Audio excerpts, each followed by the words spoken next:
once, Danie. This week on Next to Nothing, we are joined by Mendacii, who will tell us about his time playing Visage. Rev reviews Everhood. We talk about another Apple lawsuit in the comments made by the Days Gone developer. All of that and a lot more in this week's episode. Roll the intro.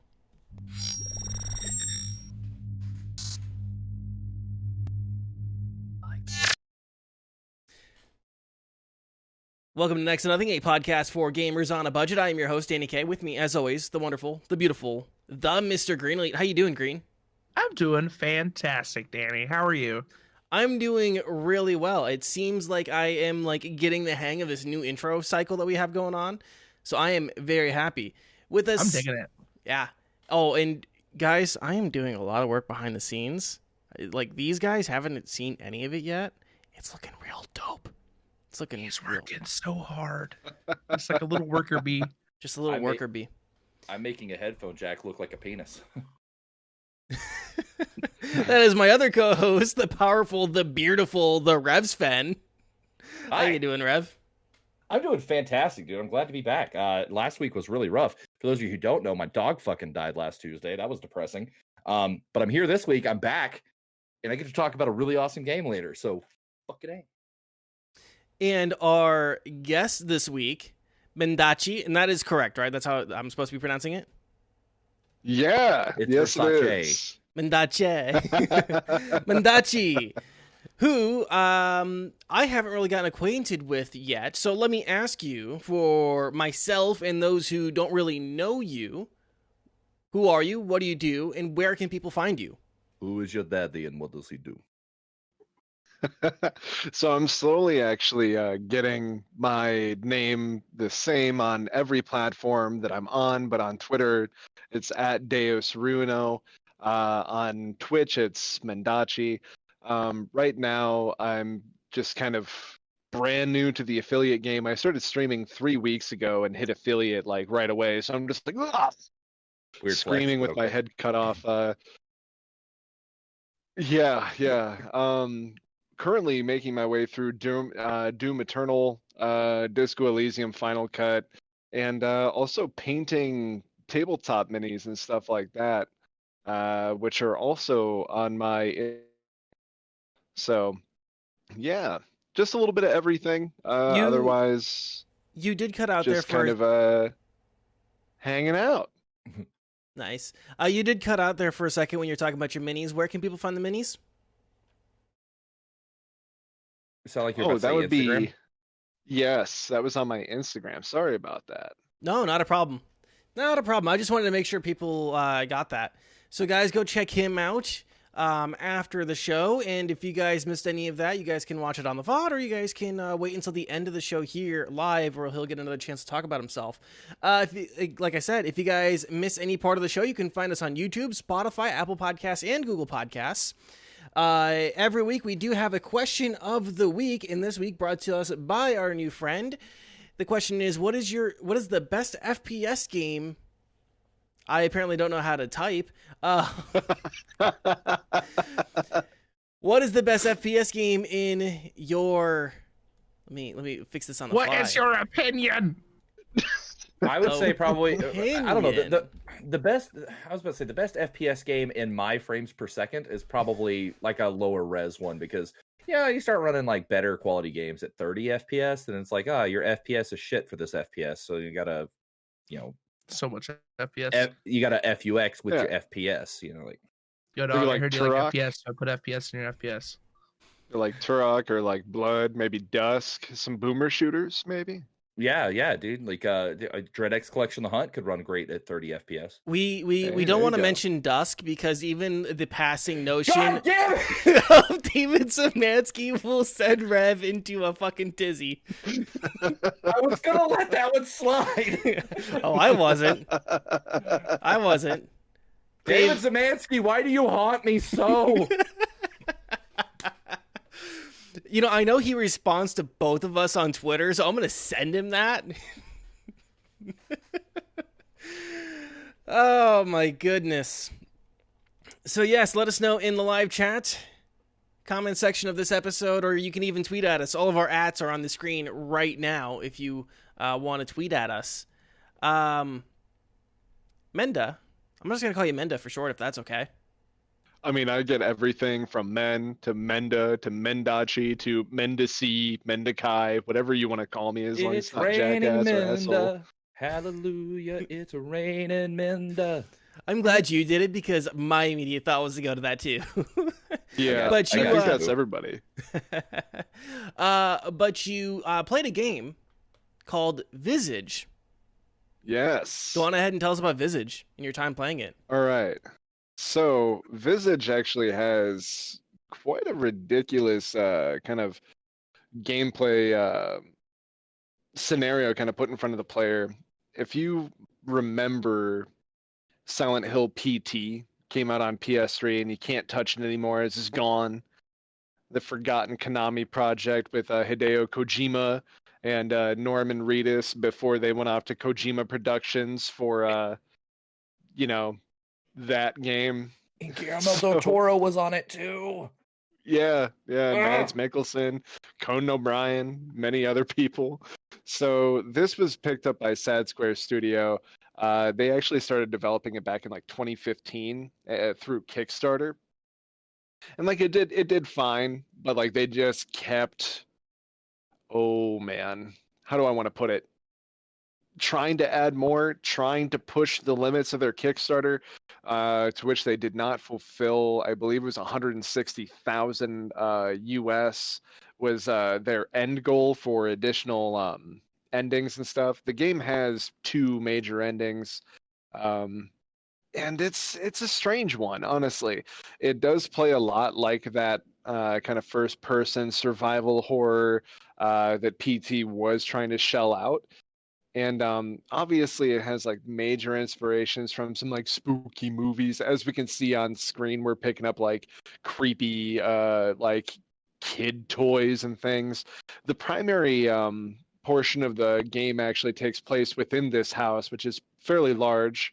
You've got a basement, a garage, an upstairs, an attic, so on and so forth. And it's split into 3 major chapters that follow 3 major characters.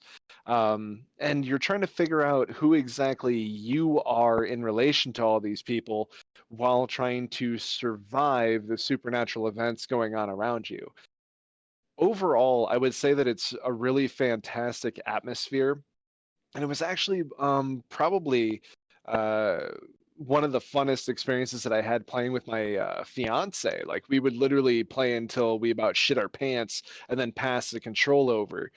And I screamed and jumped so much in the 3 major chapters. My biggest takeaway is that whoever actually wrote this started out really strong.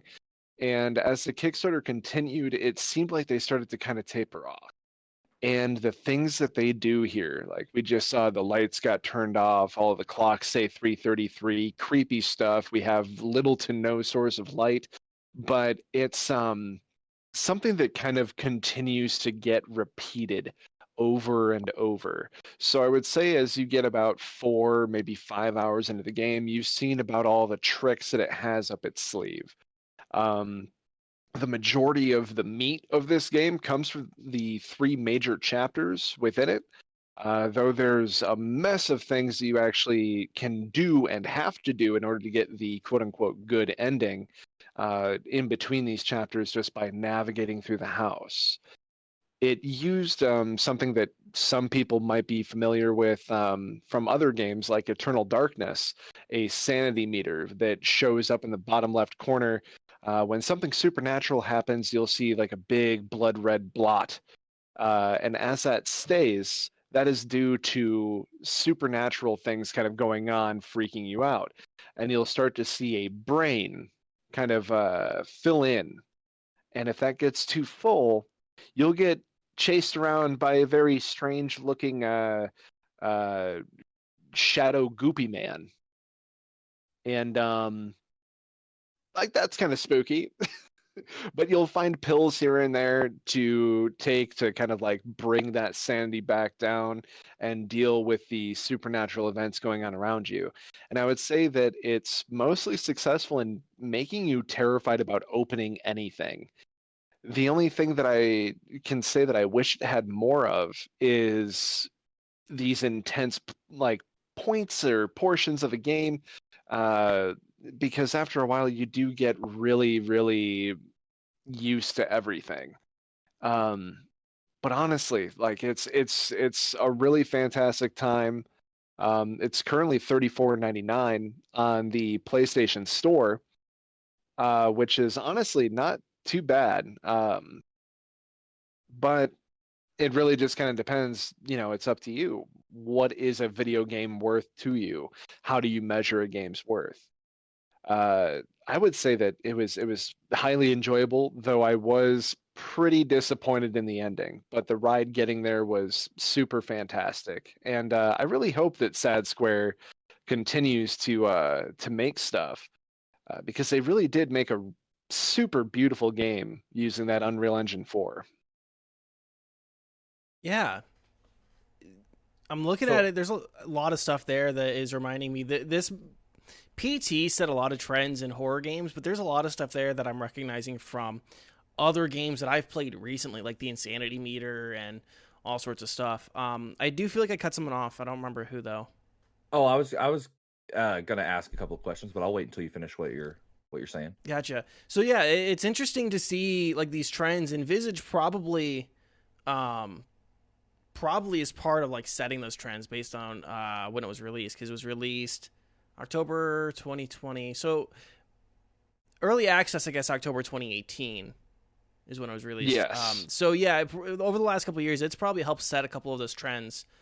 I do have some specs and numbers here, but I'm going to have Rev go and say what he needs to say.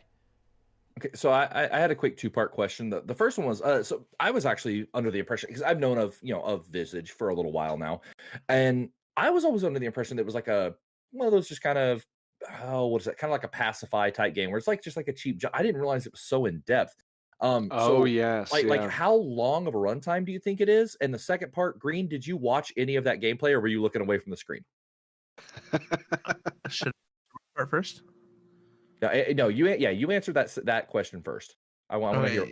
Yeah, I watched. I was also watching Mendacii play it on stream. Okay, and you're getting better, so that's good. It's a spooky bitch. So all right, and then, but yeah, like how long of a runtime would you say it has to it? Like you said, it has 3 main chapters with 3 main characters. Yes. How long does it typically take to beat, would you say? So we were able to finish it, I think, just under 12 hours. So the chapters, like I said, are the meat of the game. Some of these chapters are like 2 to 3 hours a piece. And they center around, like I said before, a character. You never change characters. You actually don't have a model in the game. You're a disembodied thing. Like when you pick something up, it just kind of floats over to you, so on and so forth. The items that you find are also very, very important through these chapters as well. And there's only one spot that your tools will go, and it forces you to go back there to go and get them. And when you're in these chapters, that's when you actually have the air of something is after you. You need to be careful and do not stay in the dark. So in those chapters, I feel like the game is just super, super good. Outside, when you're kind of wandering around the house, you can get that stuff done in about 2 hours. So overall, I would say that you'd probably end up with a runtime, if you're really fast, I'd probably say hour and a half, and so probably about 7 hours worth of gameplay or so if you just sprint through and you know exactly where you're going. There's a little bit of jank here and there. At some points when we had, say, died, we were like, really? All right, cool, whatever. And the load times weren't great, but they're not too bad, honestly. It's fairly optimized for a system, and really just allows you to jump in right where you left off. And sometimes you really don't want to, and I think that's why it's so successful, because it leaves this impression on you. It's just, I wish that ending wasn't so sour. Now you said there are two different endings. Have you looked to see what the other ending is, and is it worth would that make it a better experience for you, or are you going to try to get that on your own? So the second ending you can actually attempt at any time after you locate one of the tools. Without any spoilers, I'll just say it is a sledgehammer, and you're looking for something hidden within the house. The beginning of the game is also absolutely intense. It sets a tone with probably one of the most intense things that I've really seen in a game. Like, that's no lie. I think that the words that came out of my mouth right after were "oh shit," and then fade to black, and it's like, all right, there you go ahead, and you're just like, okay, and it doesn't let up until towards the end. So the second ending, the quote unquote bad ending, is actually way worse than the primary one. And the primary one just felt limp. It was flaccid. I mean, like, this was also partially in due because while there's 3 major chapters, there's, I want to say it's like a total of 7 other, like, quote unquote side little things that you do. And they're essentially like little memories that you have, and they throw in a couple characters that just feel completely useless, and you get a little, I don't know, bored with them very quickly. It becomes an overly used message very quickly. If I could just ask for one quick favor, could you say flaccid for me again? Flaccid. Thank you. You're welcome. I needed that. No, seriously though, like I'm from a personal standpoint, I'm surprised and flabbergasted because, like I said, for some reason I was under the impression that it was like this kind of just like little short, cheapish, kind of jump scare type game. I didn't realize it was so in depth. Now, this will be my last question on the whole thing. When it comes to the scares, are they more like building of a dread to a crescendo type moment, or are there a lot more of like those, kind of like just kind of jump scare type moments? It is absolutely atmospheric. It is building all around you until you suffocate. Before you know it, you are like literally on the verge of cardiac arrest. There was a point that I'll share. So each chapter has a different name. We've got Rakan, Lucy, and Dolores. And we saved Dolores for last because we asked chat, hey, what are we doing next? Are we doing the little child chapter? And that one can go straight to hell because that was absolutely terrifying. Your primary light in that chapter will not help you, and as soon as you pick it up, you'll cry. So in that last chapter that we were doing with Dolores, it just really pours on the unease. I was dealing with a puzzle, and my Sandy was dropping while I was mid cutscene, which was very annoying because you literally can't do anything about it. Right. But I was kind of like, whatever, I'll deal with it. But I couldn't really find the source of why it was dropping. And I panned the camera around in like a quick 180 as I'm like turning around through the garage. And standing in the dark behind the car in the corner of my vision for a split moment is just an old woman smiling at me. Like far enough away in the dark, but still close enough for me to get the entire silhouette and the idea that she was just standing there smiling at me. Yeah, that's gonna be a no for me, dog. Yeah, that's gonna be a no for me, and I like scary shit. So I mean, if you can't deal with that, it is literally, like I said, most of the time you will see things that you're like, I don't want to deal with that. I do not. But you're gonna have to. And it does so well to put you in these terrible positions in order to move forward. And like I said, man, it's just those chapters are so damn good. And the length of them just makes it that much better. Yeah. You are doing wonders to describe this game. I am curious about this. Also, when you talked about the old woman, the only thing I could think of was she's just standing there menacingly. That's the whole thing. It's just everything is menacingly. It's the lights turn off when you don't want them to. It's the, oh shit, did I leave a Zippo in the other room? I really hope I did, because this one's empty and it's getting dark. And then, you go into a room and you finish a puzzle and you realize the door you came in, to the room with is locked now. And you're like, but why? And you turn to the other side of the room and you see it's just unnaturally dark. And you know that it wants you to look over there. You're like, I'm And not you doing just kind of have to. And then, when nothing happens, you're like, huh, okay. And as you turn around, the door is like just slightly open. And you go over there and you see something on the other side just smiling at you. Fuck that. No, Yeah, absolutely it's not. Mm-mm. terrible, man. I loved it. Honestly, it was so much screaming, so much entertainment, and just an honest marvel from such a small studio like Sad Square. Okay, I lied. I have one more question. This is more about your experience with it as opposed to the game itself, okay? Yeah. When you got ready to go to bed that night and you were turning your lights off behind you, did you walk a little bit faster as you were turning lights off? Oh, I kept my cell phone light on the entire time. Funny short note, there's actually there's a Twitch clip on my channel during our first chapter where I literally said, oh, hey, look, it's the basement key. Now that I have this, nothing bad can happen.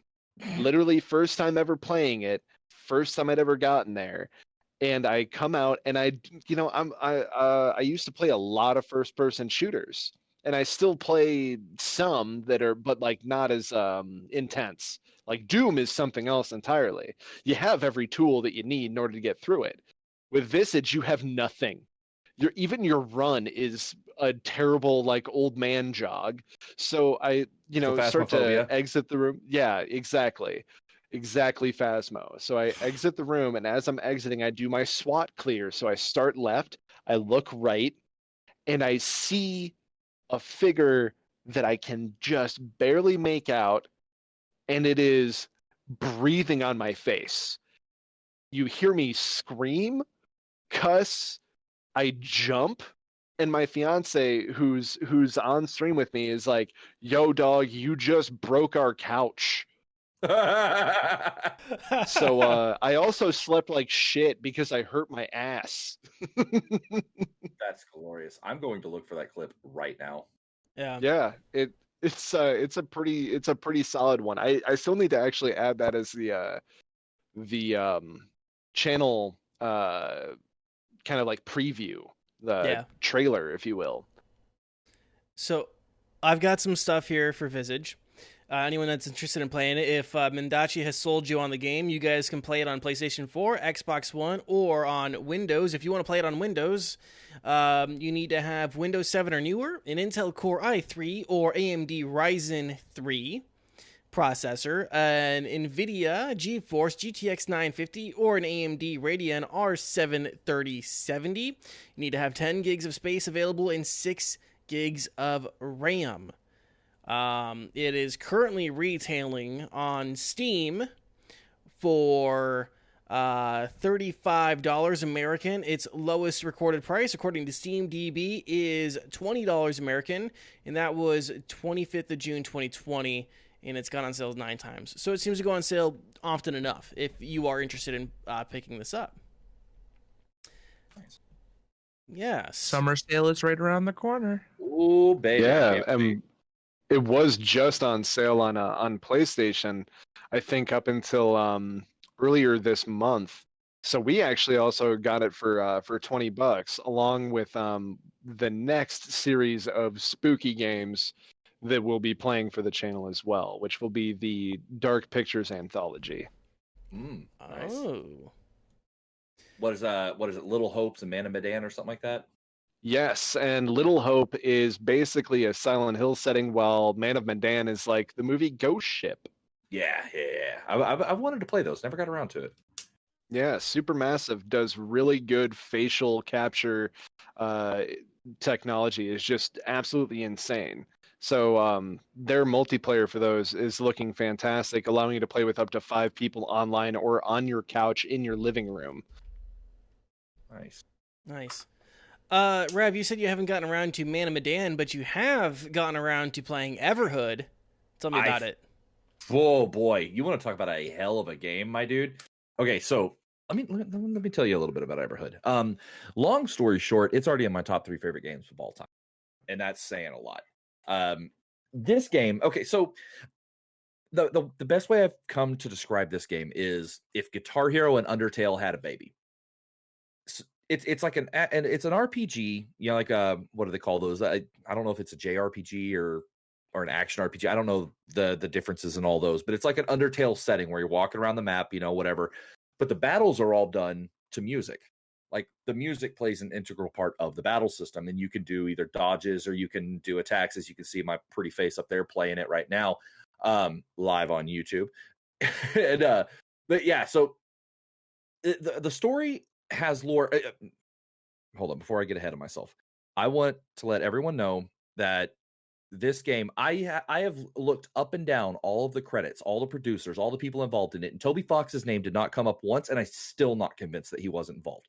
Toby Fox made Undertale, for those of you who don't know, because there's so much Undertale in this game, like so much Undertale influence, with the fact that the lore is kind of wild and off the wall. Like there's such a weird plethora of characters.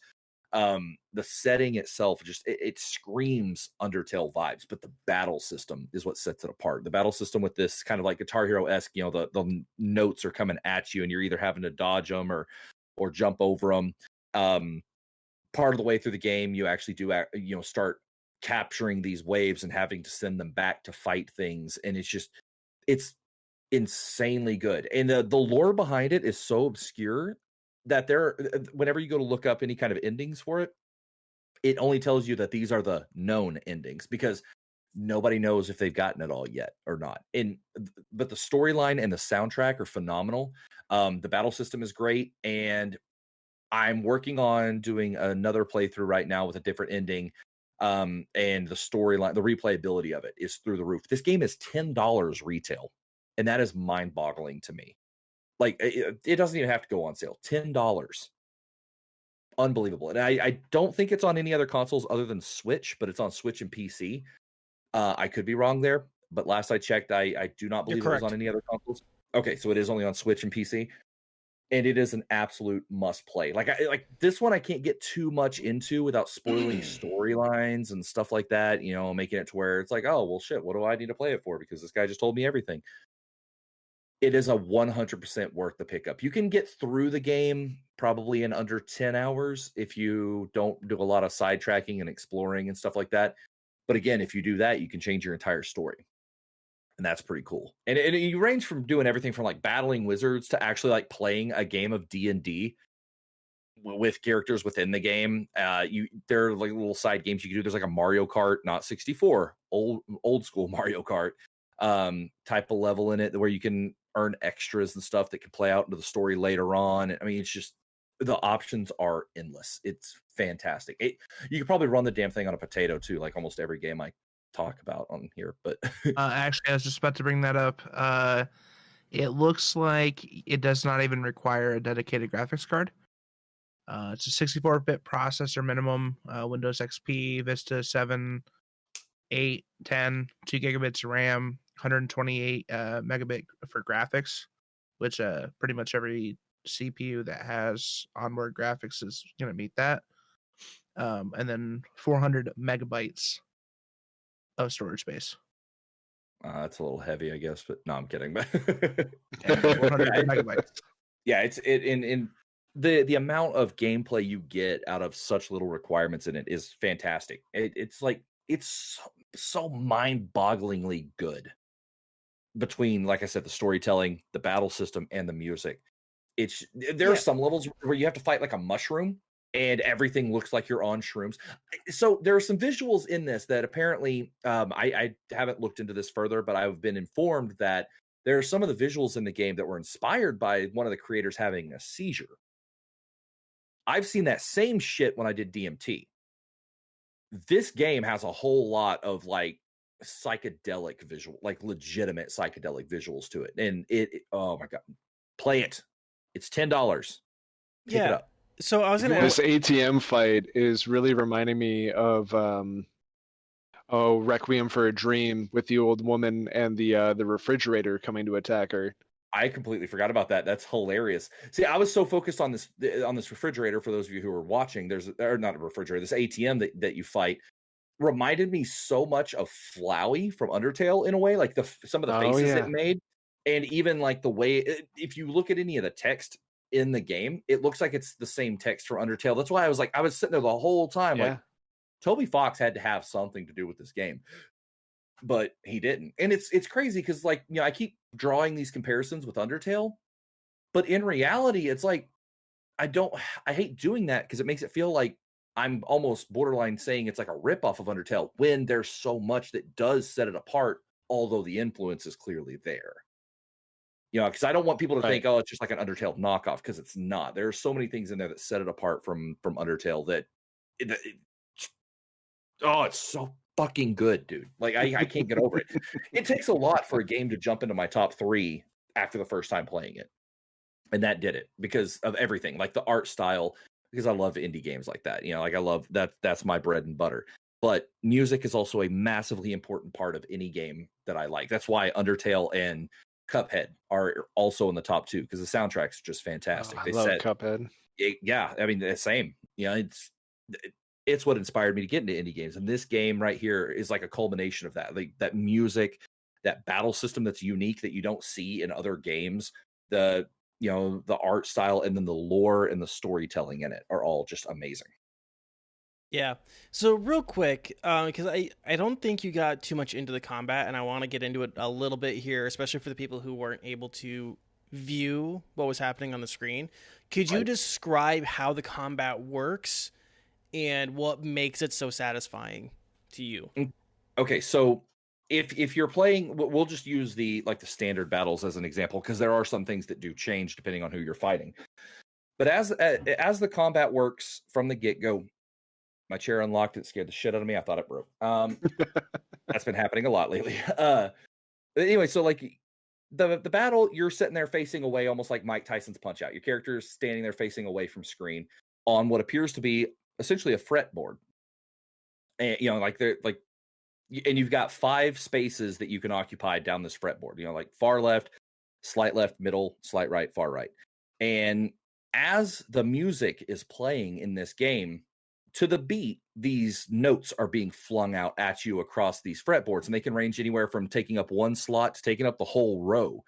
And there are some of them that you can't jump over because they've got like an actual wall attached to them and everything. And so your whole goal is to dodge and get out of the way and jump over these notes and not get hit by them.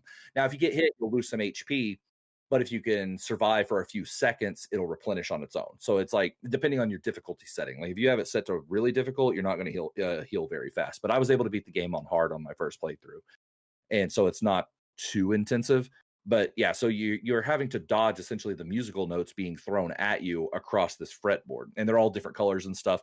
Now, there's a point later in the game. Like I said, I don't want to spoil it because this is kind of a big turning point, but you do actually end up having to fight back, not just dodge. And so whenever you have to fight back, the colors of whatever notes are being thrown at you start mattering. Like they start actually becoming an integral part of the battle system. Interesting. Yeah, that is really interesting. And yeah, this is a game we've been working on getting you to do this review for a couple weeks, and you have been so super excited about it, and to hear all your thoughts on it has been very. And like I said, you know, pleasing. Like two weeks ago, I covered Dread X Collection, and I was able to go really in depth with that review because of how many things weren't very spoilery to be able to talk about.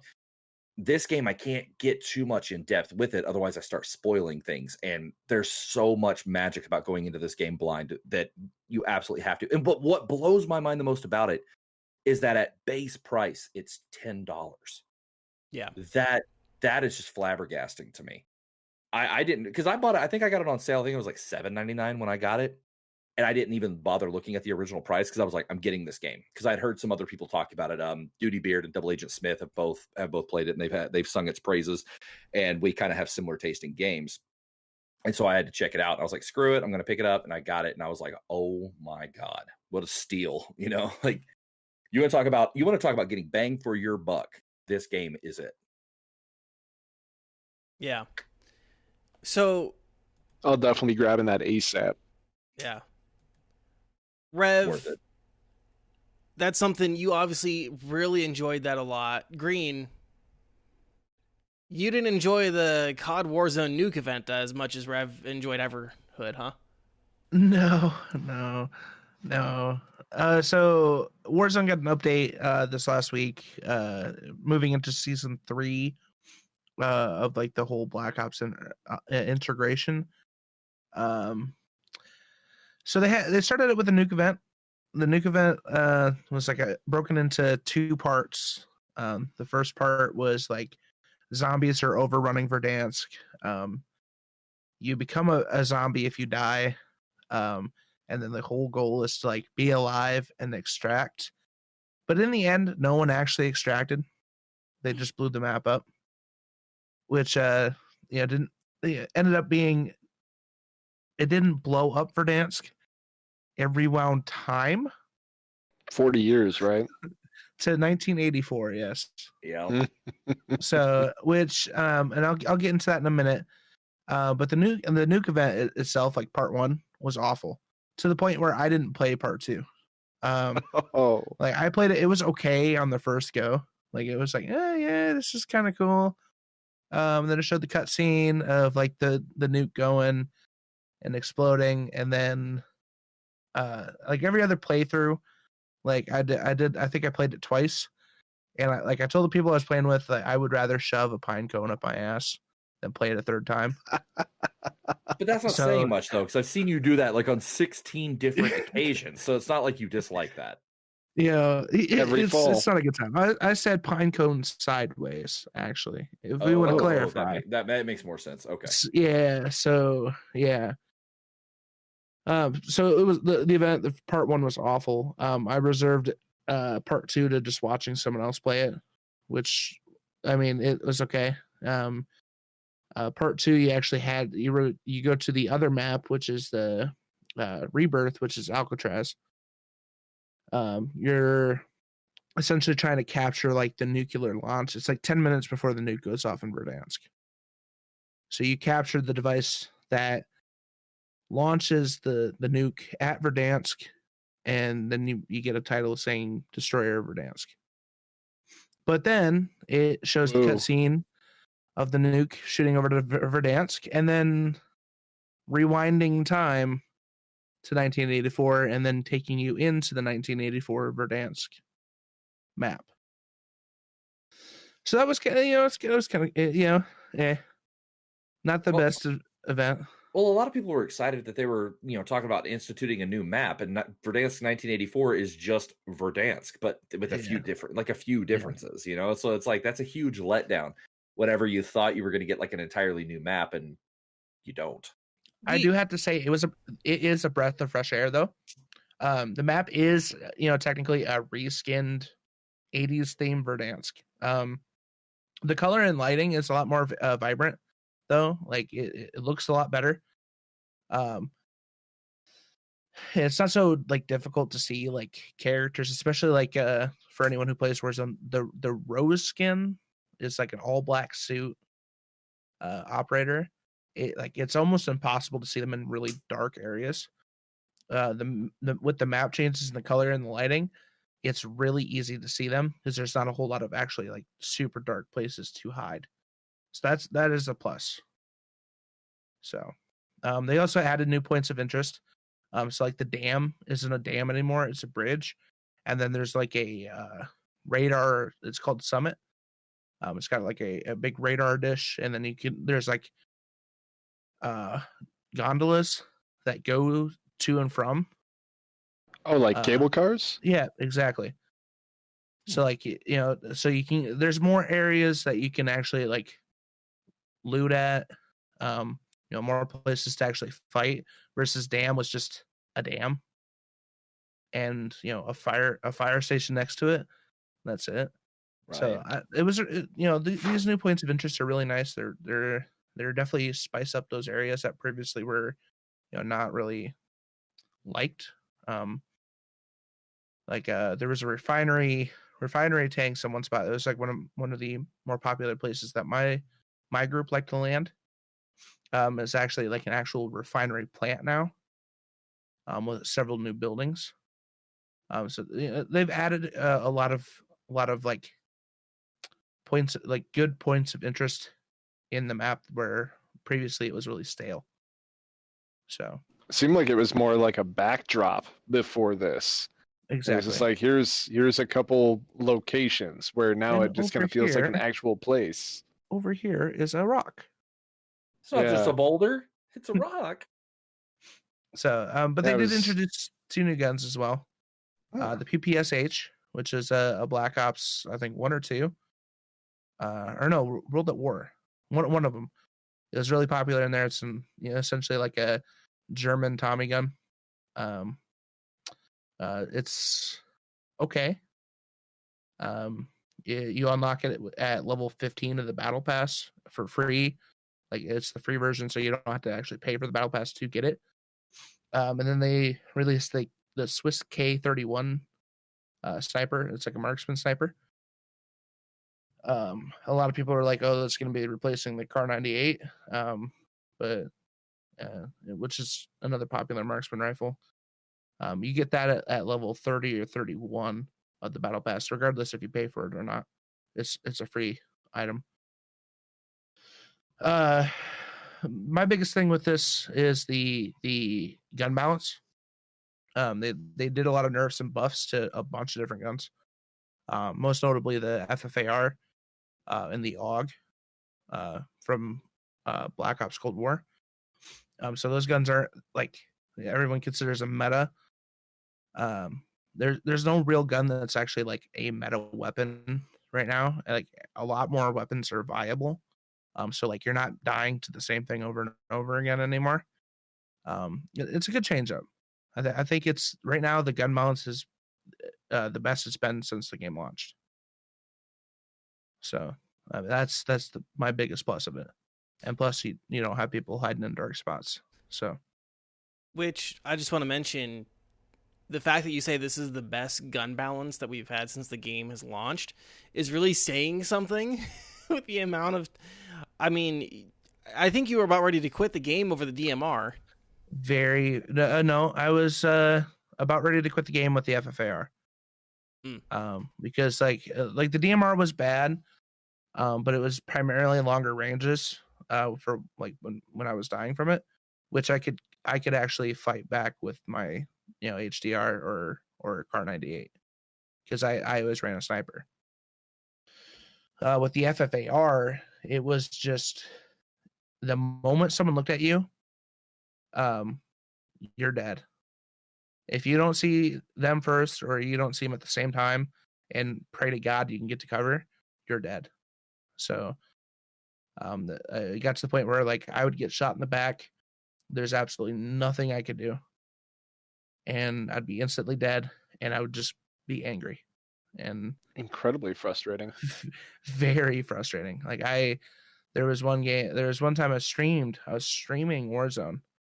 I played 2 whole games of Warzone, died back to back both times because of the FFAR, and I stopped playing the game. I shut it off. I switched to Destiny. Good old Destiny. Good old got your back. Good old Destiny, which isn't much better with balance, but at least you can feel about it. No longer the FFAR. It's now Better Devils or Jade Rabbit. Better Devils is gone, buddy. Oh, it's gone. There's still 120 hand cannons, which there's going to be a review of Destiny coming in September because there's the new DLC coming. So this is not the last time you're going to hear about Destiny by any means. But yeah, there was, going back to the point, Warzone's gun mounts was awful. Now it's in a lot better place. And I'm not saying that this is like perfect. Like the game is far from perfect still. I don't think it will honestly ever get to the level of like perfection that I could see it running for another 3 years. But I mean, it's for right now, for what we got, it's fun to play again. For the most part. That's good, because yeah, you are getting real burnt out on that game. Very. I'm still holding out for Battlefield. Battlefield 6, like, it is going to be my saving, my savior coming down from the clouds. How many times at the end of the show, it'd always be like, Green, what's coming up on your channel? You'd so disappointingly say, probably more Warzone. Like fucking Warzone. Yeah, I've got a couple questions on Warzone, actually. Yeah. So, for one thing, as I was kind of doing my research, as I'm not a Warzone player, it looks like Kostic, who's Activision president, had actually said that he thinks that Warzone has become the focal point for the franchise, and in many ways thinks of it as a welcome mat to Call of Duty. Would you agree with that? I would say from a media standpoint, like media consumption standpoint, yes. Warzone is honestly like the biggest battle royale right now. I think that it's overtaken Fortnite, in my personal opinion. It's a free to play platform. It integrates multiple games into it. So I think, yeah, it's definitely like the forefront of COD right now.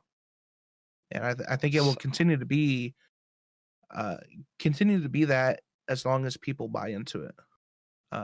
There's going to be a point, like, either they're going to need to step up their game and like do like quality fixes to the game for it to survive. But as of right now, yes, it is absolutely the forefront of COD.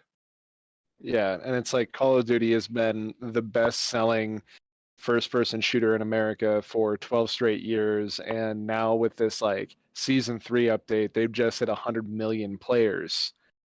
It also looks like Amos Hodge, who's the creative director over at Raven Software, said that with this newest update, that with these areas that players have been to before, he says it's a completely different layout and it feels completely different, but yet it's familiar to players. Would you say that that's like actually pretty on point, or is that just kind of more or less glazing over the fact that it's like, no, this is kind of like what the maps should have been before, with more areas, more square footage for players to actually get into skirmishes with?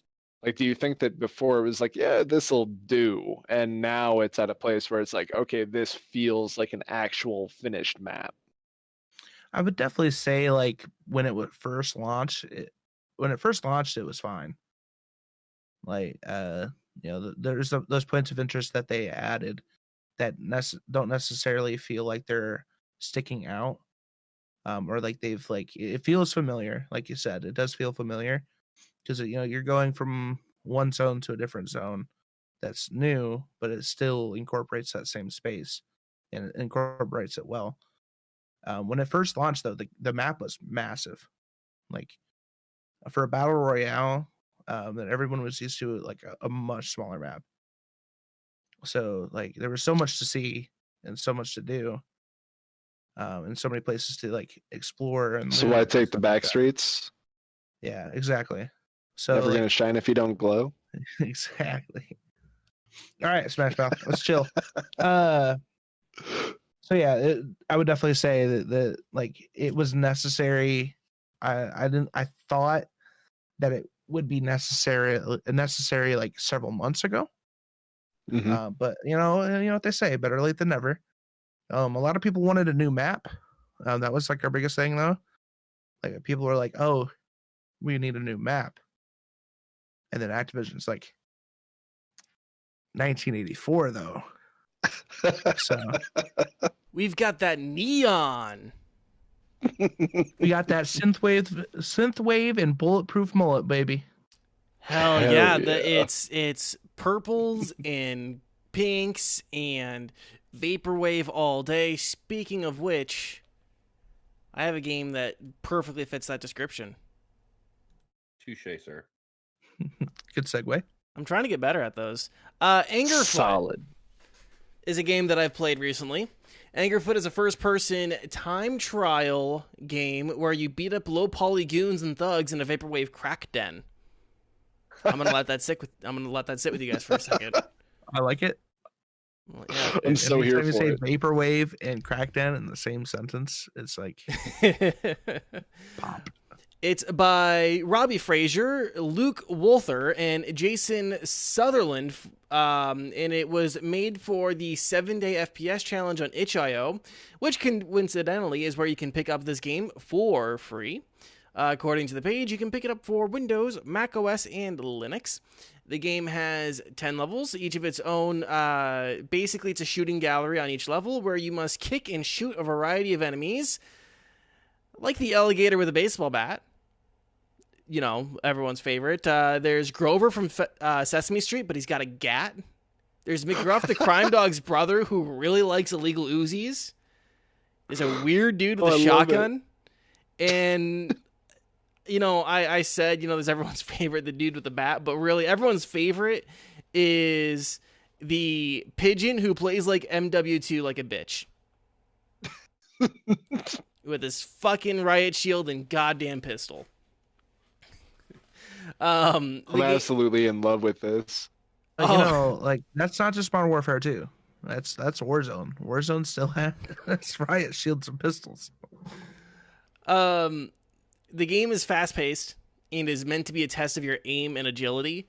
I will say there's a little bit of jank, but seeing as this was a game jam project with only a few other with a few updates past its release, we can forgive that. The biggest part of the jank that I noticed really was the doors become their own entities when you break them. And there were several times that I would just get stuck on them. Oh. Yeah, so it's like you kick the door, it splinters up into different pieces, and then you're stuck. And then you get murked. It felt really unfair when it happened, especially if you were on a good run. It pissed me off a couple times. This is a game, I will say, frustration is a part of its design. Right? There is a part of where you want to beat the level, and you have to do it multiple times in order to beat the level. Like I don't like you can make it through a level without dying, but it's going to take you practice. That's the kind of game this is. Another bit of jank was the guns felt a little inconsistent. Sometimes it felt like shots were not going anywhere near where I intended them to go. I'm going to let it slide again because it's a game jam project of sorts. So not necessarily like, you know, it's not like it's a AAA game with the polish. You know, I'm kind of I'm getting what I'm paying for here a little bit. I will say the game performs really, really, really well though. No stuttering, no frame drops. I didn't see any specs listed on the HIO page, but I think most anyone can run this on a semi-modern machine. And just to kind of reiterate the point, it's delightfully frustrating, right? You will want to do this in a couple different sessions. If you like games like Super Hot, where you have to go through things over and over again until you get past the stage, this is going to be a game for you. The aesthetics are fun. The gameplay is fun. It's worth picking up on itch.io for sure, 100%. It kind of reminds me of Katana Zero. If any of you have actually tried that out, that's out on quite a few things, Switch included, where you're gonna have to redo a level a few times. A single shot to you kills you. But yeah, just like really frustrating, but super, super gratifying when you get through it. Yeah. Yeah, it is really gratifying, especially when you start to get like really good at a level, like after your 10th time dying on it, And maybe I'm just bad. I mean, that's also just a possibility, is that I'm just bad at video games. And it took me longer than it should have. But I don't know. I completed it in a night, probably in like the neighborhood of 2 or 3 hours through a couple different sessions. Where there'd be times where I'm like, okay, I just gotta like take a step away from this for like a minute, you know. Well, I played it on a Saturday night, so I was like watching Green stream like in between sessions. But yeah, like that gratification, especially when you get really good. It's like, okay, I know that I gotta kick this motherfucker. I gotta take his gun. Gotta shoot that guy. There's gonna be another guy around the corner that I can throw this gun at and like knock him out, and then like I can kick like this explosive barrel down the hall, right? Like you have like all of these things, and it's like, okay, and I know that this door, there's actually like one thing I will say with like level design was there's like a secret hallway too, so you can like bypass certain enemies. It does give you more points for killing all the goons, but you can also use those to your advantage. Like, okay, I'm gonna like, you know, go through the secret way and get this one item before I'm really like you would think that you would get it. So now you have a shotgun or whatever else, right? So there's level design that is really interesting and fun and makes things replayable after a few times. So I'm trying to think if there's anything else I wanted to mention. I have a question. Yeah, go ahead. Did you go back and tip the devs? I have not yet. I will, though. What will you tip? What would you say it's worth? It's probably a $3 or $4 game when it comes to the tips. Yeah, which is nice because itch.io lets you pay what you want for games, so you can go back and do that after you enjoy a game, which I highly suggest. If you're on itch.io, you do that. Go back and tip the devs. Which, speaking of itch.io, sit back, scratch your sack. We're taking a break and we'll be right back in 2 minutes. Are you a coffee lover? Do you need a little pep in your step in the morning? What about knowing where your coffee comes from? Is that important? Well, try Grampian Roast Coffee on Etsy. That's Grampian, Grampian, and see our selection of single origin and blended coffees. Use code REVSVEN, REVSVEN, at checkout to save 15% off of your purchase.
All right, and we are back and ready to talk about itch.io coming to Epic Games.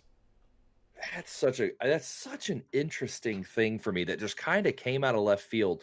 Like, I don't mean to just like take over on this one. It's just like when I saw the announcement, I had zero idea that was even like a rumor of any kind or anything. And that is going to do so much for discoverability for indie devs, man.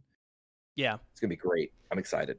So the online storefront for indie games website Itch.io is coming to the Epic Game Store as a downloadable web app. Itch, for those who are unaware, as we were just talking about a little bit ago, functions as a sort of Bandcamp for video games. That's the way I like to describe it.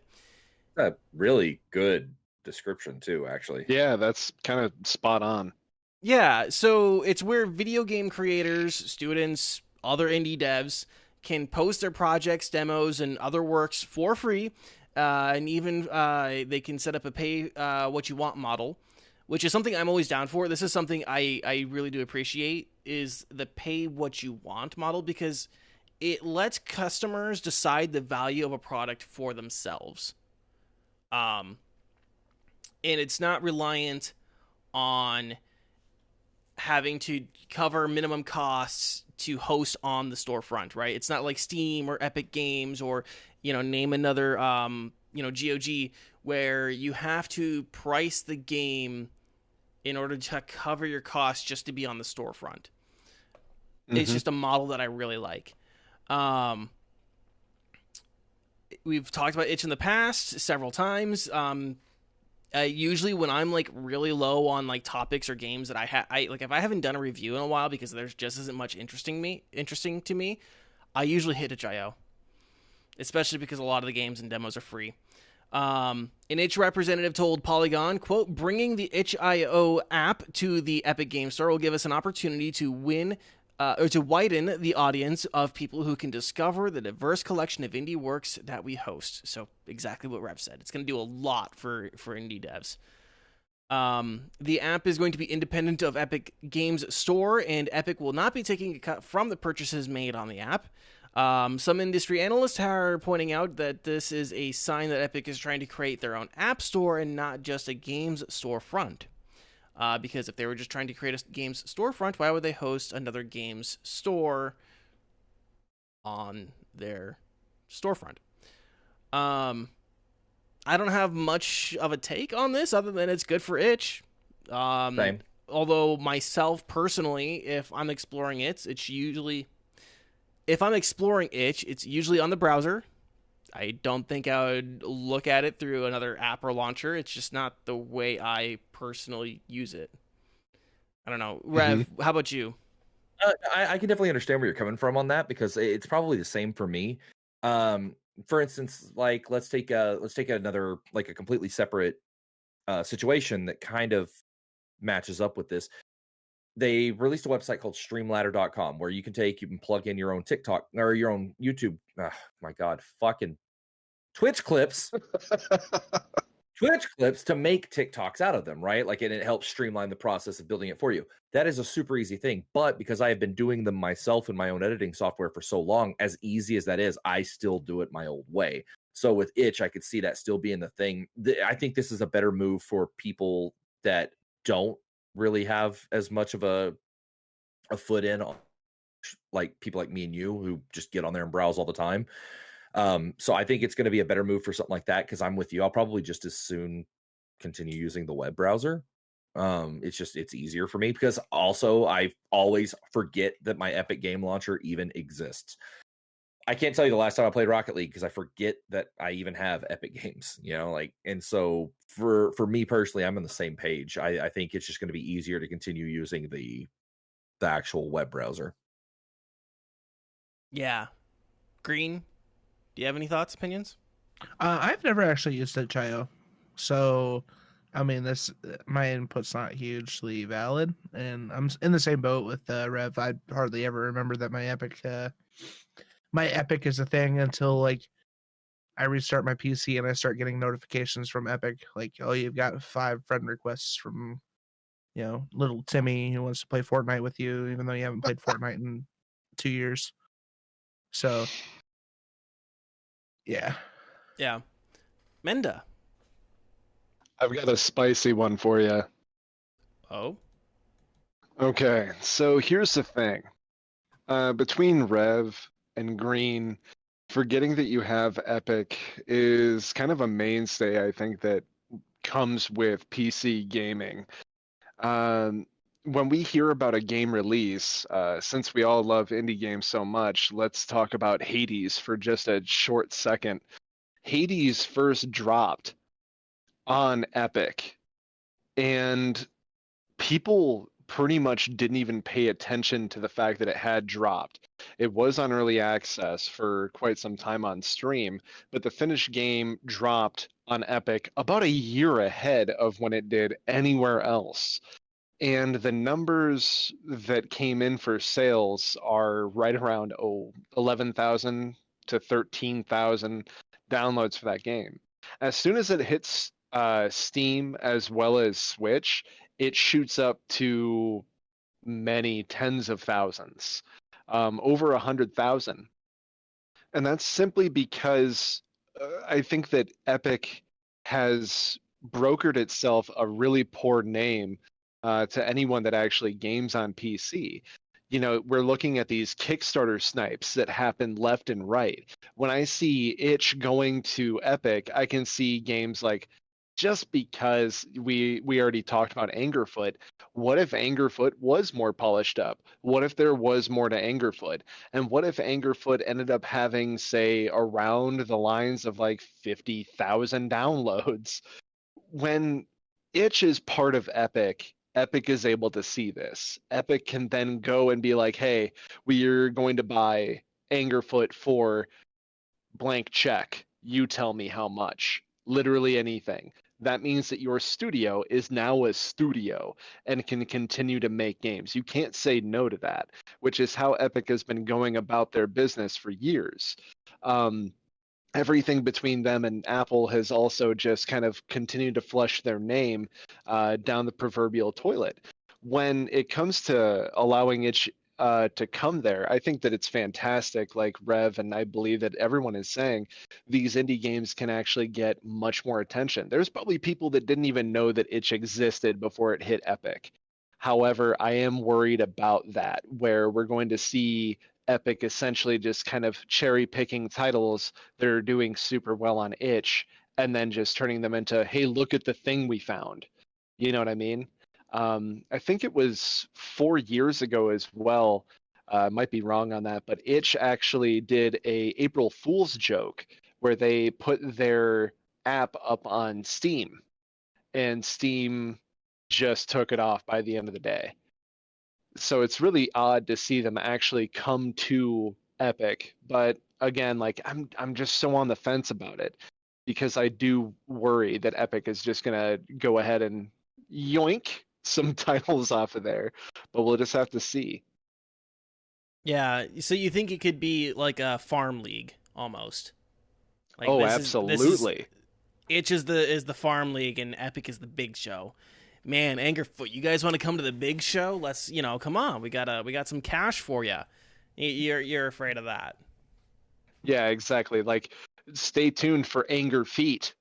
Like Angerfoot 2 coming at you, and it's now backed by Epic dollars. Yeah, like you can't say no to Epic money. They have millions. With everything that's kind of come out with this whole Apple debacle. God, I can't remember who it was. It was it might have actually been the president of Epic Games on his Twitter was like, look at this amazing year we had. And they gave away something like 75 million games. And I think it was something like they've made, I think, in grand total from indie games that they've brought in, something along the lines of, what was it? It was like 250 million across 4 years with all of the games that they've sniped from Kickstarter. And how many times have you read a story where it's like, oh yeah, this is coming out, and then they're like, hey guys, guess what? You can get all your money back on Kickstarter or whatever. We've been fully backed by Epic Games, and people are like, yeah, I'm canceling everything because I'm not getting it on the Epic Game Store. I wanted my hard copy for my Xbox One or my PS4. It's evil. I think that there's evil undertones here. I would definitely proceed with caution. Interesting. That see, now we have a wide breadth of perspectives here. And that seems to be one of those things with Epic. It's like there's people who view it as benign, and then there's people who view a lot of malice behind it. And it's always interesting to hear that perspective of like, yeah, there's a lot of malice behind Epic. And I can agree to an extent, 100%, especially when it came to a lot of the Kickstarter sniping that you mentioned before. I mean, the reputation, Epic has kind of started getting to a point where it had like a neutral reputation, and then a lot of other things started happening. Weaseling. Yeah, a lot of Plot weaseling. 3 is afoot. Yes. Now, you mentioned something here, the Apple lawsuit, right? Yes. There's another Apple lawsuit going on right now. Shocker. Of course there is. Yeah. Cue shock and awe sound effects. So yeah, let's talk about this Apple ID termination lawsuit. Matthew Price, a man who's suing Apple, had an Apple ID that had 25,000 American dollars of content on it, is suing Apple after they terminated his Apple ID for alleged terms of service violation. And according to him, the termination was, quote, without notice, explanation, policy, or process. I also want to point out that Price also alleges that Apple prevents users from accessing unused funds attached to an Apple account. In his case, $7 of credit to iTunes. Price has filed his complaint with the U.S. District Court for the Northern District of California. Say that 5 times real fast. And specifically targets a clause in the Apple TOS that states that a user with a terminated ID cannot access the media content they've purchased. So think things like movies, music, games, apps, in-app purchases, etc., etc., etc. Also, a lot of people are like shocked at that number, 25,000. And I just kind of want to point out, Apple iTunes has been around since what, like 2003? Maybe, yeah. This guy could literally he could have had the same user ID since he was in like middle school. Yeah. You know? Let me double check. When did iTunes come out? You know, he never paid for 2001. Those Bono albums that came free. The YouTube album. Yeah, He didn't pay along for with the those. Bible. Yeah, I would like to just add one little detail about that thing.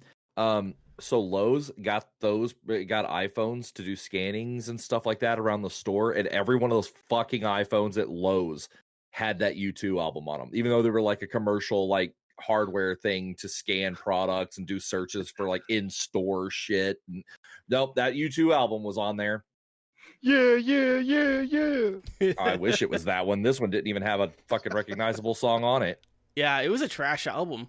Is there really any like huge recognizable U2 song though? There are tons. Where the Streets Have No Name. City of Blinding Lights, Vertigo, In the Name of Love. Just because you're uncultured doesn't mean they're unrecognizable. Now, I will say that Bono is an asshole, but that's a digression. Oh, yeah. That's a digression. Yes. That's a completely different story. Big piece of shit. Get it right. So, yeah,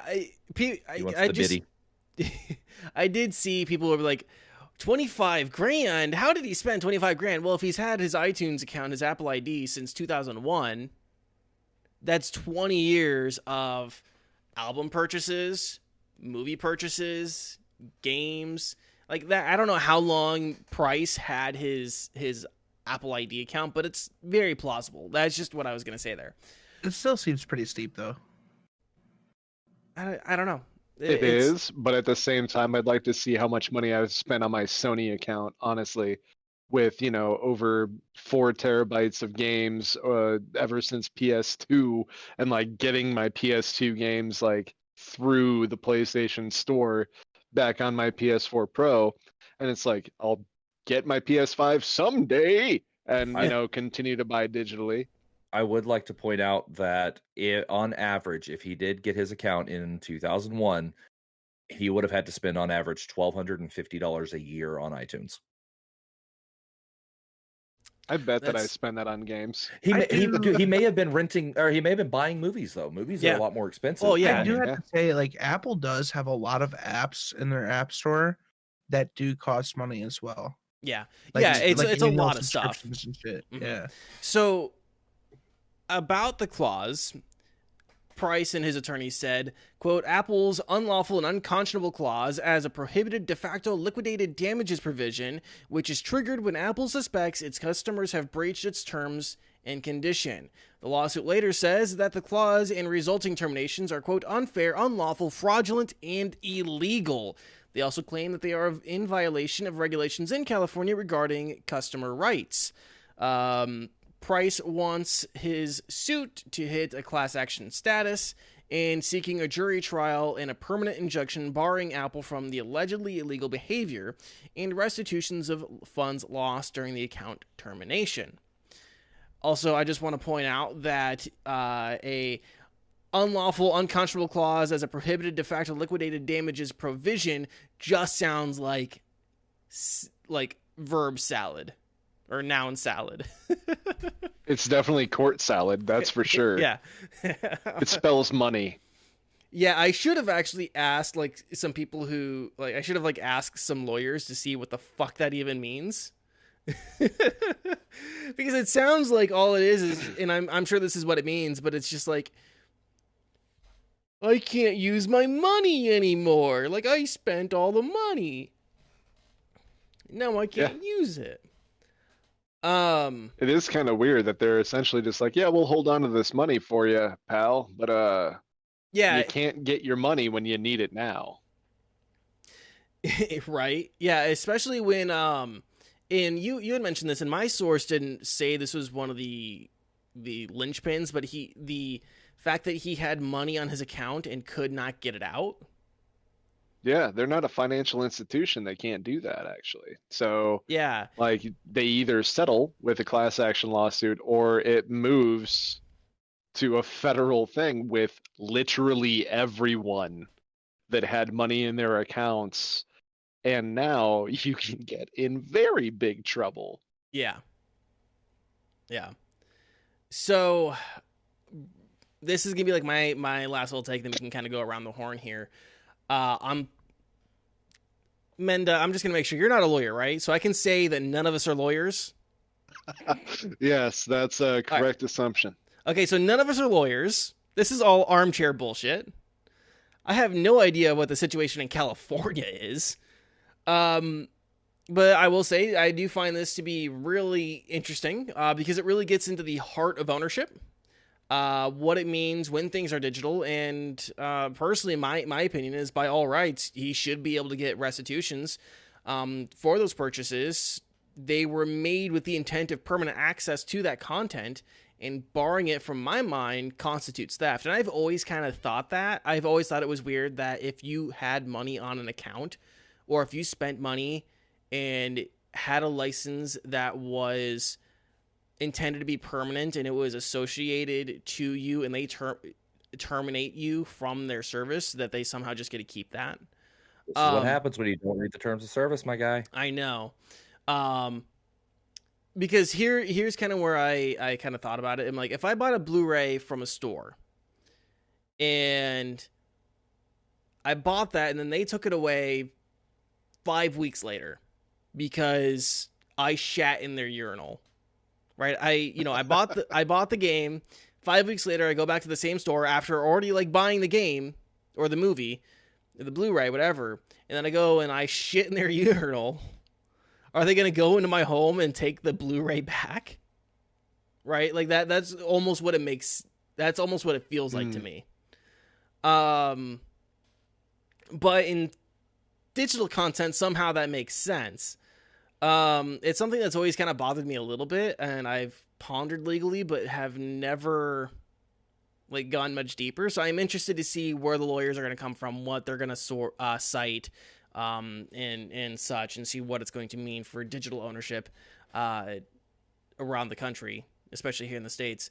Going around the horn, let's start with Green. What do you think? I just don't like that Apple, didn't give him a reason. Didn't do any due process. What is the reason for them deleting or banning his ID? That shit we need to know. Why?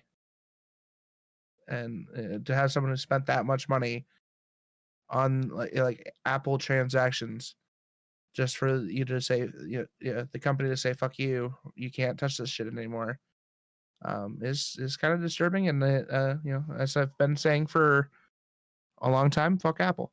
So I hope Bingo they card. lose. Bingo card it. Fuck Apple. Bottom left. Yes. Menda, what's your opinion? Okay, so I'll try to keep it brief because I mirror a lot of what Green's sentiment also showed. Okay, so I don't know how many of you are familiar with what Sony just dealt with and the massive PR backlash they just dealt with. Which one? Okay, so they were essentially saying, hey, we're going to go ahead and shut off Sony Store service for the PSP, for the PS Okay. Vita, Yep. and the Yeah. PS3, which made it so a ton of games that you need to have access to that so that it can update via the Sony Store will now not and can no longer work. So they sent out an email to everyone with a Sony ID like, hey, just so you know. And it was basically like, yeah, we have people working on these things that we're just going to go ahead and try and reallocate. Now, what that means is that if you had any downloaded games that weren't on your system and were part of the PlayStation Store, say on your Vita, or if you had a PS Vita TV like I did, those games are gone if they're not on your system. They're just gone. So it has a lot of things, I think, in relation to this. And it's pretty simple and it's scary, like you said. And what I was just saying, like, yeah, I bet I've probably spent that much on a Sony store or on the Microsoft store. And if I don't own the digital content, why the hell am I actually paying full price for it? If I'm just essentially purchasing the rights to the licenses for those titles, then why is it so expensive, especially when it's not set in stone that they're mine? So do we go back to CDs and buying solid games? Like what happens next? So I think that there definitely needs to be a hard stance on this. I think that Sony definitely listened. They retracted everything until the PSP. The PSP will still not have access to the Sony store. But as far as this goes, there at least has to be some sort of due process before they actually ban someone's account, especially when they have their Apple Arcade up now where you can buy full games and play it like it's a console. You can't just get rid of those things. It's insane to think that you could have, I would say that 24,000, like we were saying, like, oh, $1,200 a year, that might actually be low to middle ground as far as payment goes by some people with an Apple ID. Yeah. And I think the best solution, I'm just going to give a prescription right now for the best solution, is that they have to start offering DRM free. You can download it to your own individual cloud, own individual media service or host or whatever server.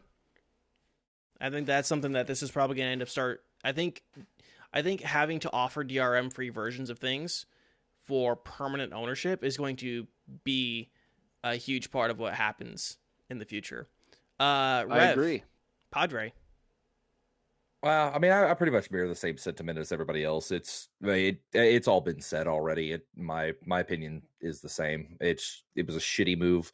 We need to know why. This dude needs to at least have his purchases restored. If not, he needs to get at least some portion of that money back. Because I mean, I understand the whole idea of the digital licensing thing. We've had that discussion many times before, and where do you draw the line?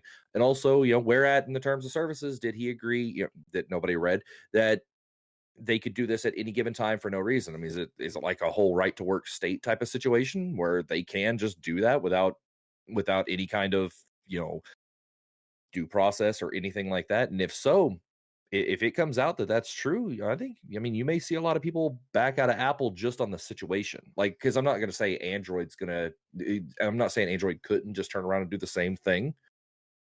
but they haven't, and that's kind of goes a long way. Like whenever you could, but you don't, it doesn't make headlines the way that it does if you do that stuff. And so I'm kind of in the same boat as everybody else. It's just another shitty Apple move that I honestly just every fucking week it seems like we have something else to talk shit about on Apple. Yeah. It's a common thread here. So going from shit take to shit take, let's talk about this game. Shiitake. This mother. Sorry, go ahead. Let's talk about the Days Gone director comments that were made in the last week. So there's been a lot of controversy over the last week or so from the surrounding the game Days Gone. And its lack of a sequel, which you actually shared in our chat, Menda. Apparently someone, like the petition to Sony has like 200,000 signatures on it for a sequel now. It's getting there, yeah. They're saying that there are millions of people that want a sequel, but as of, let's see here, the 25th, they had collected 80,000 signatures. Yeah. So Days Gone, for those who don't know, is a survival zombie shooter game. I think similar to it's like probably somewhere in between Last of Us and State of Decay. Yeah. Right? I think that would be about where people would place it. And the director of that game, John Garvin, right? He's the director. Yes. Yeah. Okay. I'm correct. Here we go. Said something that was really interesting, and it's really worth having a conversation over. So he was in an interview with David Jaffe. Which I don't know who David Jaffe is, or is it Jaffe? He's the man behind. It's Jaffe. He's the man behind God of War, and has continued to make a fool of himself on his own YouTube channel, and consistently shits on indie games that he can't seem to understand. And he's just generally a fool. Yeah. So this is in an interview with. So apparently it was just two fools talking to each other. Here's what he said. Quote, "I do have an opinion on something that your audience may find of interest and might piss some of them off. If you love a game, buy it at fucking full price. I can't tell you how many times I've seen gamers say, yeah, I got that on sale. I got that through PS Plus, whatever." And now, of course, I didn't actually I'm reading a transcription. I might be putting a little too much stink on it. We'll see. Jaffe was also quick on a response, asking, how do players know they love a game if they haven't tried it? And he responded, quote, "I'm just saying you don't, but don't complain if a game doesn't get a sequel if it wasn't supported at launch." So, a non-answer to the question. Good start. Quote, "If you think the uptick in engagement with a game is not as important..." I'm sorry. Let me restart that. Quote, "I think the uptick in engagement with a game that is not as important as did you buy the game at full price? Because if you did, then that's supporting developers directly." End quote. So I got to break this down. And I'm just going to say this is going to be higher on the rant scale than we've had recently. Do we have a scale? Do we have like a rantometer? I need to get one. one. On this show we do. Are we going full red right now? Possibly. You are asking customers to buy a game that they haven't been able to independently verify works properly at full price. Right? That's what he's asking people to do. And in my opinion, very few games are worth the $60 sticker price that devs and publishers throw on them. In fact, they should generally be cheaper, around $40. The value proposition that the majority of games offer now are generally less than previous when compared to the experiences of similar quality. Point one. So you're asking people to buy into products that they can't independently verify are worth the price that you are offering, and then complain when they don't do that. Secondly, Bloated marketing budgets and consistent technical bed shitting from the AAA market has killed my personal faith in any product that comes to market, and the half-hearted reviews that come out of the major publications in the scene tend to be focused more on retaining potential advertising revenue rather than giving a full and informative review that customers can accurately gauge their interest in a product. Polygon, IGN, Kotaku, Eurogamer, all the PC gaming, all the major publications take advertising revenue from developers, publishers, and hardware manufacturers. That is a known fact. You see the banner ads on the websites for a reason. They don't have an interest in giving a bad review. So I don't trust them. I trust independent publications and shows like this, like Budget Arcade, like Gaming Nexus, like Linus Tech Tips, all the other ones, all these other small verifiable ones. Those are the people I trust. I don't trust the major publications, and there's a reason for that, and devs are part of the reason. Garfin also fails to recognize that games are a luxury purchase, similar to that of movies, in which someone will only occasionally be able to buy one if they're on a budget. As we break down on this show, you might only be able to buy a game a quarter or 3 months at full price if you're on a budget, right? You might only be able to buy a game at full price, $60, once every 3 months. And if your game is a fucking mess at launch, like yours was, and is a poor value proposition, they're not going to buy it. Hopefully. And when I say a poor value proposition, I am referring to the games whose experiences are either locked behind further DLC, microtransactions, or ad insertions in the middle of fucking multiplayer games, that are also technically insufficient and dysfunctional. Looking at you, Cyberpunk, Fallout, No Man's Sky, and Days Gone. And it doesn't matter how good a game gets later. What matters is the money that was spent now, because the money I have now is the money I can spend. Oh, I lost somebody. Who left? Menda left. Apparently the fire was too much. Uh-oh. So I'm going to continue real quick. Green's still in place. Oh, he's back. He's back. Okay. So, like I was saying, what matters now is the money that I can spend, not the money I can spend in the future. His comments read like someone who is out of touch and shilling for his execs, who he desperately wants to please so he can get on the next big project. Literally, this is what it reads like. It's entitled. It ignores the situation in which the majority of consumers find themselves in, especially right now. And yeah, I laid it all out. Rant over. Rev, I'm going to you next. Well done. Well said. Fuck that guy, dude. To sit there and pretend like your average everyday consumer is going to have the money to be like, all right, you know what? This game looks good. Day one, let's fucking go. I'll drop the $60, $70 it's going to take to buy this game on drop. Whatever.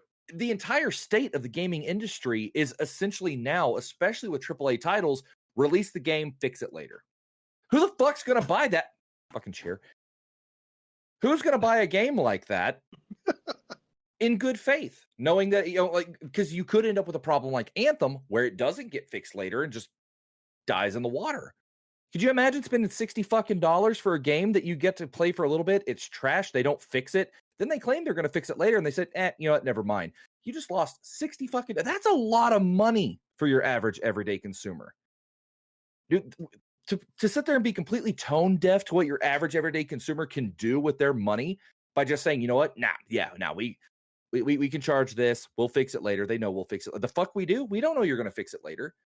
Get off your fucking high horse, dude, and understand what it's like to be an average everyday consumer again for once in your life, because that's not how it works. Yeah, used to when we got games, they were complete on launch, and now it's known that you're going to have bug fixes, that you're going to have to get it. And if those bug fixes are not done within a few days, you've lost the interest of everybody who didn't buy the game at launch, and that's your fault, not the fucking consumer.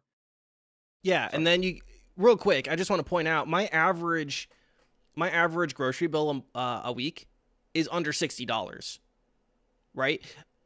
A video game at full price at $60 is a week and a half worth of groceries. If I'm on a really tight budget, I'm sorry, I'm going to make a really good decision on what I can spend on a luxury item. Mm-hmm. Exactly. That's like, how many people do you see walking around with older, not older, but like way lesser model phones and stuff, because they can't afford to go out and buy like an iPhone or even do like the 25 to 35 extra dollars a month on their phone bill. How do you expect people like this that have to budget this way to come out and just be like, yep, full send, $60, $70, let's go. Nobody knows shit all about this game because you don't really have much of a history, but you know what? Bet it all on black. No, that's not how it fucking works, dude. Stop blowing yourself, man. Stop pretending like you're fucking God. Nobody likes your shitty game. Except for the millions of people who want the sequel, whatever those people. Yeah. And yeah, that's a whole thing. Green, your take. I had to wear my sunnies because, you know, spreading some heat here. My biggest take is I feel all of us are from the Midwest, right? Yeah, pretty close. And like what I've known living my whole life in the Midwest is like our flex as an adult is what we got on sale. Like, oh yeah, I got this on a good sale. Like that's life. So he's like, he is taking a stake to the Midwest. It's like, why do you brag about getting it on sale? Like we're consumers. That's how we live our life. Like everyone is trying to get a better deal on products. Just because you have fucking, you know, a big bank account and don't have to worry about, you know, saving a few bucks here and there doesn't mean like the fucking rest of the population doesn't. So yeah, I'm with y'all. This guy's an asshole. Fuck him. Yeah, and I'm not saying this dude is like eating caviar off the ass of strippers on his private yacht or something, but yeah, it seems like he's just out of touch with what consumers and customers have to do day to day. And part of the reason people buy into sales, right? That's the whole, it seems just very out of touch. Again, I don't know his personal financial situation. And I don't want to make it sound... He speaks as though he has a fuckload of money, though. Yeah, exactly. It just comes out as out of touch. Checks off his yacht. It sounds like he sends his emails off a yacht. Yeah, very much so. Menda, your take. All right. Again, very long-winded. We'll try to keep it short, as it is much of the same. And this is basically just turning into the office space scene where we're all just stomping the fucking printer. But I would like to point out that John left Bend Studios, which is titled as a AAA game studio, but has only succeeded in putting out PS Vita games, PSP games, and then Bubsy. All right? Then they go out of nowhere and make one of the most saturated game genres that we have seen. Like in the past 10 years, if a game comes out and it has zombies, do you pay the fuck attention? Honestly, do you? Probably not. Probably not, unless it's really doing something different. Honestly, I never really heard of Days Gone until this. I probably watched a trailer for it, but I also probably thought when I watched it that it was State of Decay. Yeah, exactly. It's dime a dozen. So they set out to make a AAA game out of a dime a dozen genre, out of something that is so dead and gone that most people, when they see something like it, they're like, okay, I'm already bypassing this. I am already leaving it behind. And yet, at the same time, he leaves the studio shortly after it actually goes out and hits reviews and hits shelves and has dismal numbers and just at the best, lukewarm reviews from literally anyone who actually had the guts to spend $60 for the same damn thing that probably came out a year, 2 years, 3 years, and longer before that. It's not Resident Evil. It's not State of Decay. It's not The Forest. It's not Last of Us. It is a dumpster fire. Absolutely. Now, the other thing that I'd like to point out is that his tone deaf remark is also amidst a worldwide pandemic in which basically every other person is either unemployed, in trouble financially, or just now getting their job back, and does not have two pennies to rub together at all. This is coming from a fella that literally just got his old job back after getting laid off 6 months ago. And essentially, like all of you, and like this podcast actually talks about, living literally next to nothing, taking paint commissions, literally finding out that I had other hobbies that I could actually make money on just to scrape by, to pay a mortgage, to pay a grocery bill. I don't have $60 to throw at a broken, terrible game. And it's games like this, games like Cyberpunk, games like No Man's Sky, that I don't pre-order games anymore. Unless I absolutely know it's going to be good. I know it's going to be good because I trust this developer because they have a great track record. Never heard of Ben Studios. Never, ever cared about Garvin ever. And then just to hear him essentially go off on something with Jaffe. Jaffe is, also one of those guys who's just like, oh, why don't people like my game? Oh, why do people like this? But it's just the same tone deaf thing. And it's like I had brought up Eternal Darkness before. And Dennis Dyack, the man behind that, had said, oh, the reason why my game wasn't accepted by so many people is because reviewers review bombed it. And this was also during the time of Gamergate. When something like this ends up failing, the people up top are very quick to lay the blame on any sort of circumstance that they can. Usually it's the consumer. Yeah. Very accurate. Very accurate. Like that's how you can tell the difference in a good dev and a bad dev, or like just like a good studio, bad studio. It's like a good studio, they'll recognize their shortcomings. They will apologize and try to rectify the mistakes. The other ones will blame everybody else. They'll blame everybody else but themselves for making a shit game. You go and you look, like I'm literally looking right now at reviews for Days Gone, and lavishly produced, painfully generic zombie game. One of them said 20 hours in and 20 hours into a miserable apocalypse sim. A repetitive apocalypse. Like, there's not a good review on the front page of Google outside of a few users. Like, it's just, right. But that's because they made a bad game. Yeah. All to the surprise of literally no one. It's literally a cookie cutter game. We've all seen the broken down house with the boards on the windows, with the dead plant outside, the rotting carcass of a deer in the road. We've all been here 1,000,002 times. None of us are itching to get back. And it's, again, like we're talking about not buying a game at full price in the midst of a country that, for the last, I don't know how long have we done Black Friday for, where people literally trample each other's aunts, grandmothers, and children in order to spend a couple bucks less. Mm-hmm. Like, where the hell are you? Where are you from? Yep. Yeah. That's the thing, man. Like, you can't come out of the gates and just expect people to just want to pay full price for everything.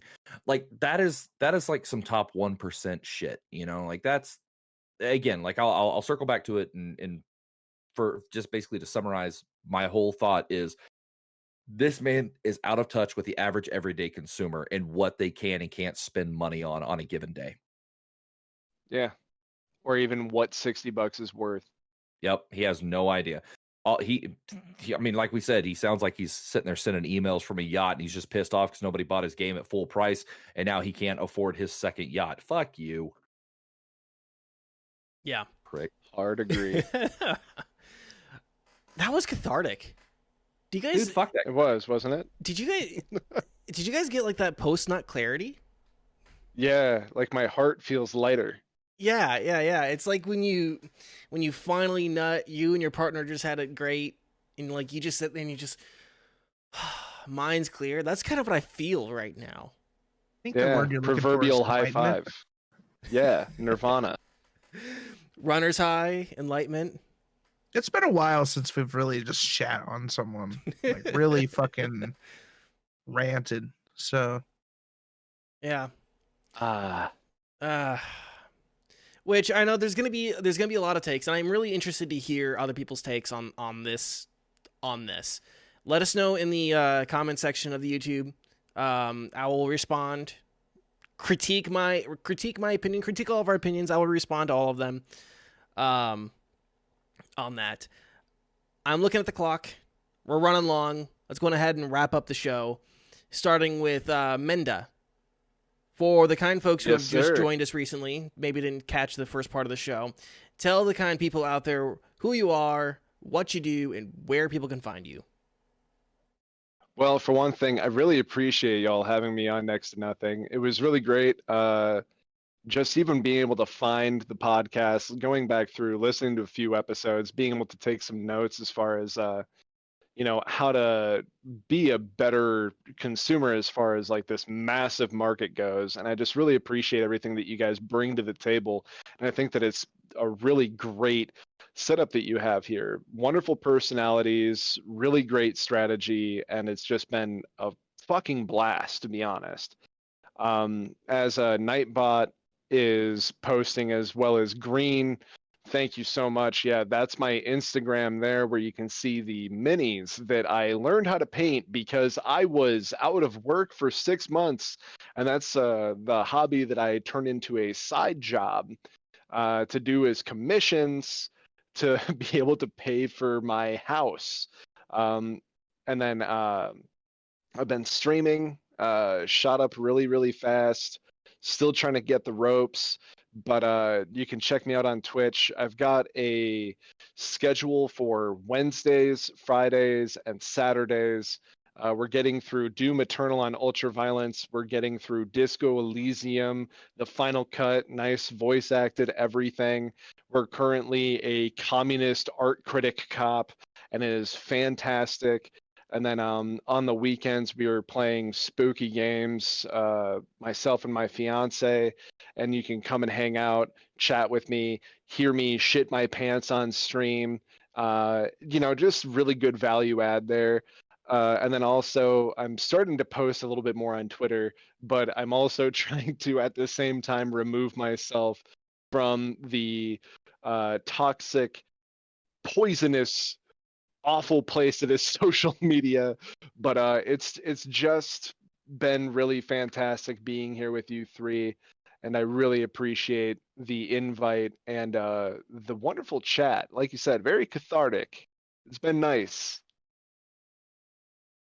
Excellent. There will be links in the description of the episode, so go on ahead and check those down below. Green, what's coming up on your channel? I honestly, I'm not really gonna play like a bunch of Warzone this week. I'm gonna start playing Apex. Let's go. Apex has that update on Tuesday. I'm super excited for. Introducing arenas. I'm gonna be talking about it in full next Tuesday, May 4th. But yeah, you can catch me on twitch.tv/Mr. Green Elite. All my socials are Mr. Green Elite except for Instagram. Be sure to check out my TikTok. That's really popping off right now. Twitter, Instagram, Facebook, all the works. So, and I do want to say, Mendacii is fantastic. I've been I followed you on Twitch like a long time ago, when you weren't like actually streaming. But I was super excited to see you like actually go live and like watching you, and I'm glad that you were on the show. It must have been your tots and prayers that lifted me up to affiliate so quick. I don't know. I saw you and I hosted you, and then it's been a good time ever since. I've been trying to catch all your streams. I appreciate it, man. So Also, yeah, you did make me blush a little bit just talking about the show. You can verbally flate me anytime you want, Mendacii. Padre, what's coming up on your channel? Oh heck, man! I'm tomorrow. I'm gonna continue Hades. I'm gonna keep working on Hades. I'm still trying to escape.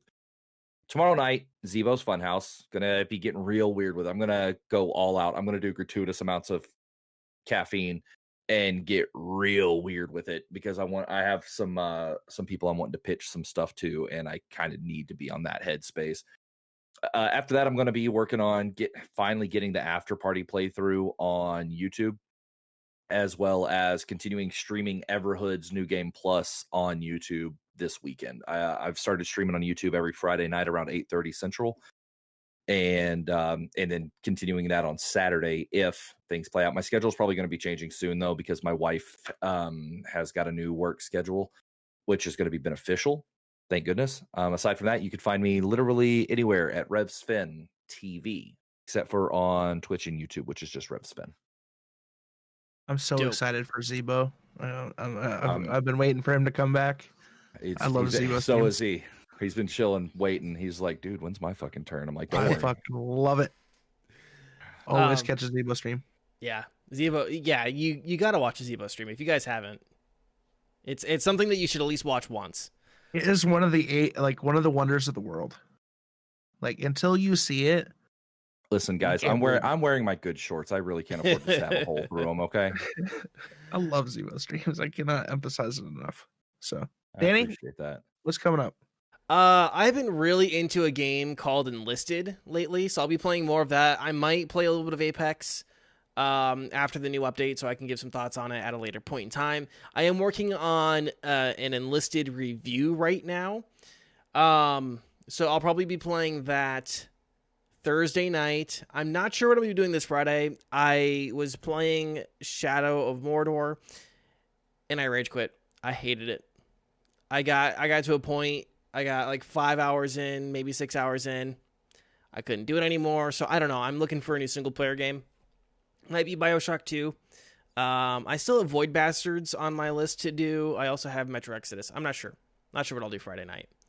But yeah, I couldn't handle it anymore. I got to a certain point with it. I'm like, okay, this is literally all the game is, and I'm just fucking bored. It's very much the same thing. It's just the Arkham style combat. If I could I recommend a game to you that you may have not checked out yet? Sure. Control. Okay. I am. It is a third-person shooter, but they just dropped the Ultimate Bundle and dropped the entire price down. And it is big, it is awesome, it is spooky, and it is very fun. Yeah, it's in the Alan Wake universe, right? Yes, though at first it was kind of hidden. You didn't really know at first, but the cat's out of the bag as I believe the last piece of DLC they dropped literally has his head on it. Okay, yeah, I'll look into that and see if that's something that might interest me more. What's up, Green? I forgot to mention that I'm going to be on a weekend vacation starting Thursday. So I'm going to Pittsburgh. Yeah. Gotcha. Nice. Yep. So that's going to wrap up the show. We appreciate all of you guys for joining us. It means a lot to us that you take the time to watch and listen. It really does. You guys could be watching and listening to literally anybody else. And the fact that you guys are with us means a lot. It really does. Don't forget the question of the week this week. It is, what is the best FPS game in your opinion? Go on ahead and answer that in the comments of the YouTube, or you guys can go on ahead and tweet at us what your opinion is on that. If you guys missed any part of the show, you can watch us on YouTube, Spotify, Apple Podcasts, Google Podcasts, and everywhere podcasts are found. If you want to help support the show, you guys can like, subscribe, and leave a comment. But the number one best way to help support the show is by telling your friends, telling your mom, telling your dad, telling your grandma, telling your dog. Really, just Especially your dog. Especially your dog. Tell everyone about the show. And when you guys see us retweet, or when we tweet out the show, go on ahead and hit a retweet. That really does help us out a lot. Anything else before we go, guys? I seemed that was very precise. Yeah, I mean, I guess I kind of forgot about the podcast I've been doing for 3 years, but Oh yeah, I was just thinking that too. Like I podcast was for just two sitting here people. like, oh yeah, podcast for two people. We cover video games, developers, history of the entire thing.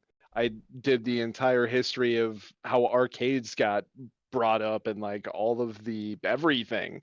We also do cult classic movies. We just did Battle Royale. It was great. Yeah. Battle So podcast for Royale. yeah, podcast Wow. for two people. And kind of drew the comparisons between the manga, the movie, And the Hunger Games. second movie, the Hunger Games, the everything. Yeah. So we'll usually cover movies that you either haven't heard of for a while, or video games that we do as like series in total. Like we did the entire history of Monster Hunter, Resident Evil Remake, Resident Evil 2, everything like that. And it's not reviews. It's literally pretty much just sitting down with two people that you're friends with and hearing them bullshit about something. But also kind of giving you enough to walk away from it and be like, you know what, I think I'm actually interested in that. So most of those episodes are spoiler free unless we say otherwise. Nice. I'll make sure to put a link of that in the description of the episode with all your other stuff. I'm a busy man. You are. Well, guys, that's going to do it. Stay safe. Enjoy the warm weather. Keep fighting the good fight, and we'll talk to you guys again next week. Bye. I love Hell you. yeah. Kisses.